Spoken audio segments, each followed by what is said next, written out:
મોરબી જિલ્લાના city B division police સ્ટેશનના ત્રાજપર ચોકડી નામની જગ્યા છે.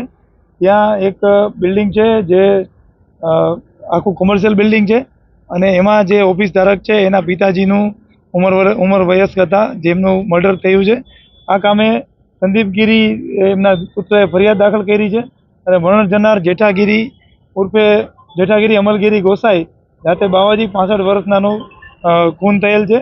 જેમાં મુસ્તાક ઉર્ફે કાળો ઓસમાણભાઈ લધાણી, ઝાકીર ઉર્ફે બાબુ ગોલી બચુભાઈ સામેજા, ઇકબાલ હૈદરભાઈ જેડા, જે છેલ્લા બંને છે એ મોરબીના છે અને પ્રથમ છે એ ખીરઈ ગામનો હોય. આ ત્રણેયને મારિયા પોલીસની જે inspector city B PI Vasava અને એની ટીમે તાત્કાલિક ગણતરીના કલાકોમાં ધરપકડ કરી લીધી છે અને આરોપીઓ પાસેથી ગુનાને લગતી તમામ વિગત મેળવી છે. મર્ડરનું કારણ એ હતું કે આ ત્રણેય આરોપીઓ છે એ આ કોમર્શિયલ બિલ્ડિંગમાં સૂવા માટે આવતા હતા 4 દિવસથી, પણ બિલ્ડિંગ કોમર્શિયલ હોવાના કારણે એમાં દુકાનધારક જે જેઠાભાઈ છે એમણે મનાઈ કરી કે ભાઈ અહીં તમે તમારી રીતે સૂઈ શકો નહીં.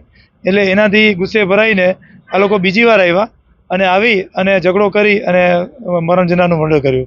આજરોજ એ ત્રણેય આરોપીઓ છે એમણે પોતાની મેળેથી આ ઘટના કઈ રીતે બની હતી તે દર્શાવવાની સંમતિ દર્શાવતા અત્યારે હાલ એનું રિકન્સ્ટ્રક્શન કરવામાં આવ્યું.